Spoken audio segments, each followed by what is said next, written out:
Perkenalkan, nama saya Putri Binola. Saya mahasiswa Universitas Penghunian Indonesia Manado.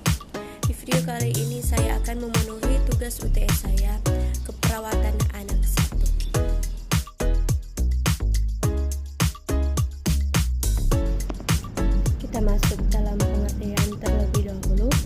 Prosedur pemberian cairan melalui infus dengan cairan melalui intervena dengan bantuan set infus yang bertujuan memenuhi kebutuhan cairan dan elektrolit dan sebagai tindakan pengobatan serta pemberian makanan. Memasang jarum infus bertujuan untuk mencapai cairan pada pasien dan memudahkan akses obat-obatan masuk ke tubuh. Prosedur pemasang jarum infus pada bayi dan anak-anak butuh keahlian khusus sang petugas kesehatan dan perawatan. Alasannya, pembuluh darah mereka cukup kecil dan rentan cedera jika mengalami trauma. Indikasi pemasangan infus terdiri dari 4 situasi, yaitu kebutuhan pemberian obat intervena, hidrasi intervena, transfusi darah atau komponen darah, situasi lain di mana akses langsung ke aliran darah diperlakukan. Alat dan bahan yang untuk dipersiapkan untuk melakukan tindakan kepada pasien yaitu standar infus, set infus, cairan kebutuhan pasien, jarum infus atau aboket dengan ukuran sesuai, perlak, termoket, kapas dan alkohol, plester, kasa steril, spalak, betadin, dan terakhir sarung tangan. Kita masuk dalam proses kerja. Yang pertama, cuci tangan, gunakan sarung tangan, jelaskan prosedur yang akan dilakukan menggunakan bahasa yang dipahami anak dan orang tua. Hubungkan cairan dan infuset dengan memasukkan speaker ke botol infus atau cairan. Isi cairan ke dalam set infus dengan bagian menekan bagian ruang tetesan sampai ruang tetesan terisi sebagian. Buka penutup sampai selang terisi dan udara keluar. Letakkan alas, atur posisi dengan tidak terlentang dan meminta bantuan mengenai anak. Lakukan pembendungan dengan termoket.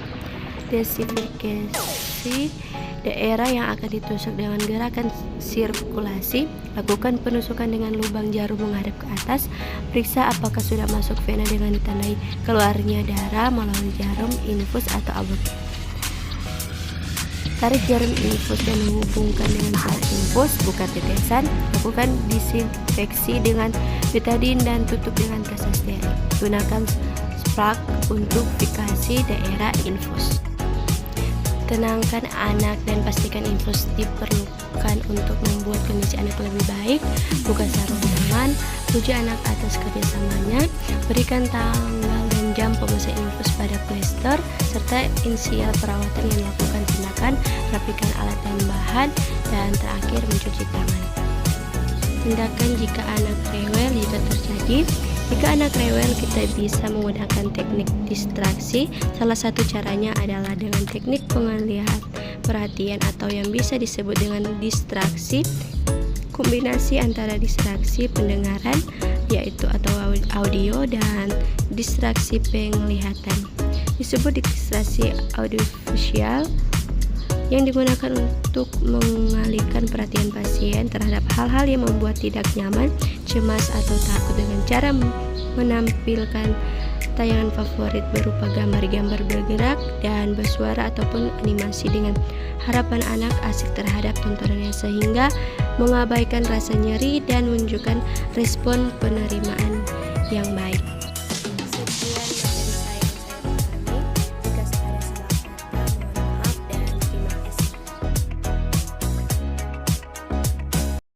Selamat datang di Universitas Pembangunan Indonesia Manado yang terletak dekat dengan kawasan bisnis Bahu Mall Manado. Tempatnya di Kelurahan Bahu, Lingkungan 3 Manado, sangat strategis di pusat kota Manado. Dibangun di atas lahan seluas 2,5 hektar, Universitas Pembangunan Indonesia Manado berdiri megah dengan ruangan 7 lantai, terdiri dari ruangan kelas, ruangan kantor, perpustakaan, laboratorium komputer, laboratorium keperawatan, pengadilan semu, dan laboratorium bahasa. Kantin serta rooftop di lantai atas. Universitas Pembangunan Indonesia Manado memiliki 6 fakultas dengan program studi, yaitu Fakultas Pertanian, Prodi Agribisnis, Fakultas Hukum, Prodi Hukum, Fakultas Teknik, Prodi Teknik Elektro dan Teknik Sipil, Fakultas Ilmu Sosial Ilmu Politik, Prodi Ilmu Politik, Fakultas Sastra, Prodi Sastra Inggris, Fakultas Keperawatan, Prodi Ilmu Keperawatan, dan Profesi Nurse. Didukung oleh sumber daya manusia yang berkompeten dan tersertifikasi, Universitas Pembangunan Indonesia Manado memiliki dosen dan tenaga kependidikan dengan latar belakang S2 dan S3 lulusan dalam dan luar negeri. Proses belajar mengajar dilaksanakan dengan teknologi informasi merujuk perkembangan dunia modern saat ini, dilakukan dengan sistem e-learning dan sistem ujian online atau ULAIN. Hasil tracer student Universitas Pembangunan Indonesia Manado dan fakultas menyebutkan lulusan UNPI sudah tersebar di dalam dan luar negeri.